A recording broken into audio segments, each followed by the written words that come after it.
terakhir dan mengikat, dan kami laksanakan itu. Hal yang kedua, kami memohonkan ganti kerugian. Ya, kami memohonkan ganti kerugian, dan saya kira teman-teman juga sudah tahu berapa nilainya gitu ya.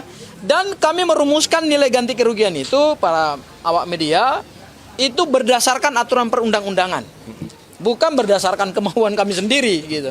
Karena tidak bisa juga kami memohonkan ganti kerugian misalnya 0 rupiah atau 1 rupiah atau 100 rupiah atau 1000 rupiah atau 10.000 rupiah. Itu samanya kan kami menghina pengadilan. Udah, waduh, luar biasa lah ya. Udah begitu duduk, kita siapkan berkas, legal standing, kita kasihkan semuanya.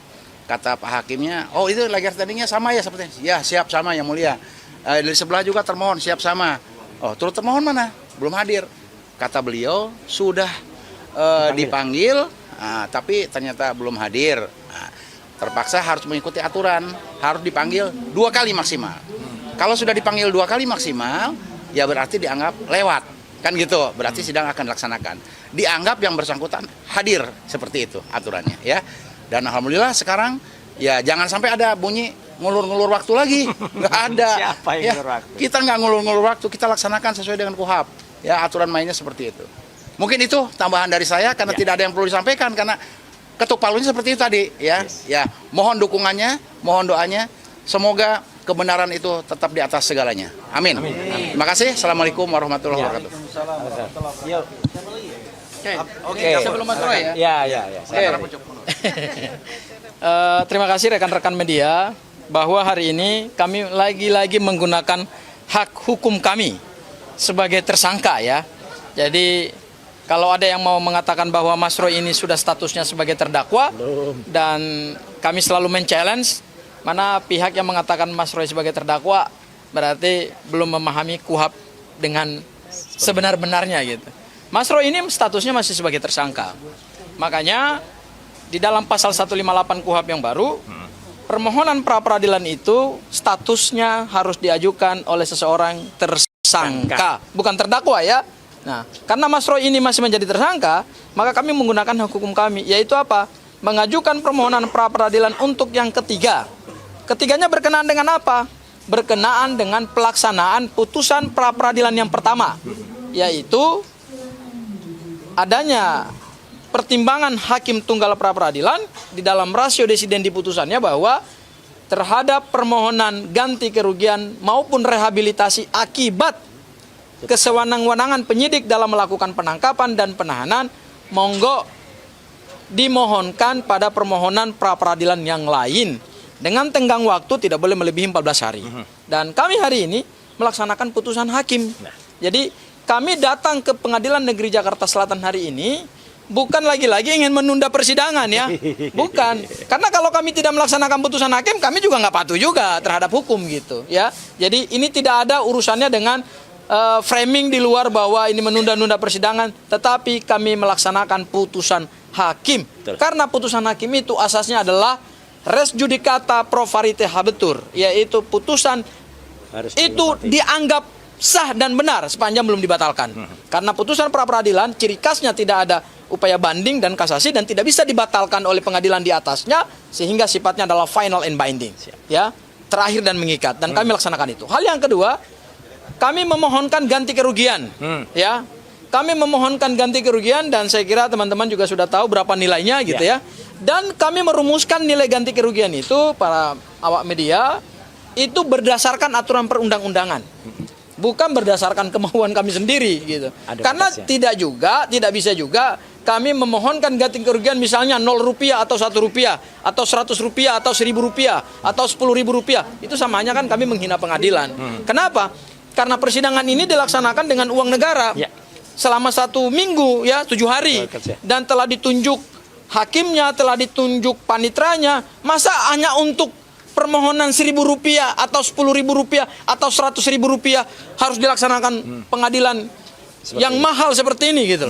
Oleh karena itu kami mengajukan nilai itu sesuai dengan batas yang diberikan oleh aturan perundang-undangan, dan hitungannya itu sudah sesuai. Kami tidak mungkin juga mengajukan 1 rupiah gitu. Itu kan sama aja kami menghina. Dan yang terakhir mungkin nanti ditambahkan oleh Mas Rez secara lebih detail bahwa kalaupun kami pada akhirnya memenangkan pra-peradilan untuk permohonan yang ketiga, nilainya itu tidak untuk kepentingan hukum Mas Roy, Tidak untuk juga Bang RH, tidak juga untuk saya, Mbak Soraya, kemudian Pak Yasena, Mbak Jeje, Mbak Azmi, dan yang lain. Enggak. Kami akan menggunakan itu untuk kepada pihak-pihak yang berhak menerima. Anggaplah itu semacam, ya mungkin sedekah. Ya, atau semacam hibah akibat dari salah tangkap. Betul, kesewenang-wenangan ya, bukan salah tangkap, kesewenang-wenangan penyidik dalam menangkap dan menahan Mas Roy. Saya kira itu Mas Roy dari saya. Baik. Oke. Terakhir adalah pengantin. Iya, pengantin. Pada saatnya Ya. menuju yang berbahagia. Bintang filmnya.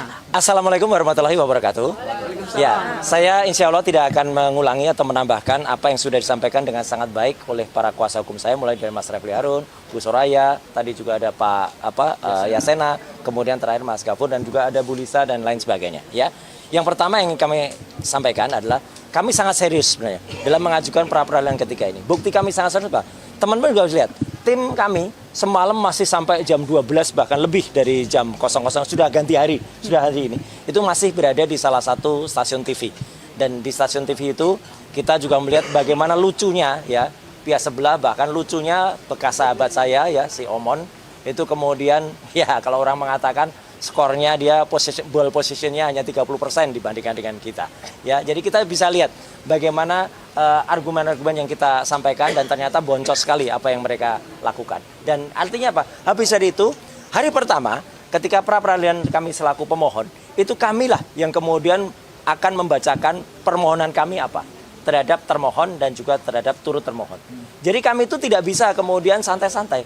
Hari pertama itu hari kita, baru hari kedua besok itu jawaban dari seharusnya termohon dan juga turut termohon. Kemudian kami juga harus langsung memberikan jawaban hari itu juga, yaitu berupa replik dan juga mereka kemudian duplik. Tapi teman-teman tahu sendiri ya, hakim tunggal yang memimpin ini alhamdulillah sama lagi ya, yaitu Pak I Ketut Darpawan ya. Nah, ini teman-teman nanti bisa melihat apakah putusan dari hakim tunggal ini akan sama seperti yang pertama atau yang kedua kemarin. Kalau beda dengan yang pertama, ini akan menjadi lucu banget. Ya, karena waktu itu belilah yang sebenarnya memberikan kesempatan kepada kami untuk mengajukan ini dalam pra peradilan yang terpisah. Jadi ini bukan kami yang kemudian menunda-nunda. Ya, kok kami baru sekarang, kok nggak sekalian kemarin. Putusannya itu adalah boleh diajukan secara terpisah dalam waktu 14 hari maksimal. Dan kami sudah melaksanakan itu sesuai dengan putusan pra peradilan yang pertama. Ya, nah itu yang penting. Jadi ini adalah kuasa dari Allah Subhanahu wa taala. Kami juga tidak mengerti awalnya tanggal 28 Juli yang akan datang hari Selasa, itu hakimnya kalau tidak salah adalah putri ya, seorang wanita ya, perempuan. Ya, tapi ternyata hakimnya begitu masuk terus sama lagi. Wah, ya udah. Jadi teman-teman nanti akan bisa menilai konsistensi dari hakim itu atau tidak. Itu aja udah, gampang kan? Jadi seharusnya memang konsisten seharusnya. Dan yang kedua atau yang terakhir yang ingin saya sampaikan, tadi sudah disampaikan oleh Mas Gafur dan juga oleh Mas Refli dan juga oleh Bu Soraya dan yang lain bahwa kami sama sekali tidak berkepentingan ekonomi untuk hal ini. Ya, sama sekali tidak. Jadi ini adalah semata-mata untuk mewujudkan hak saja, hak kami. Jadi sama sekali kami tidak mewujudkan ekonomi. Makanya daripada kemudian hasil dari tuntutan itu ganti rugi itu kepada kami, ya itu akan kita sampaikan atau akan kita berikan melalui kaos ya, kepada yang lebih berkepentingan. Dan cukup pandangan atau gambaran dari hasil itu saya pakai saja di sini. jadi inilah yang kita dapatkan ya. Jadi ini saya pakai saja. Jadi ini akan menutup semua spekulasi kalau wah itu nanti akan cari duit, cari rente. Enggak sama sekali.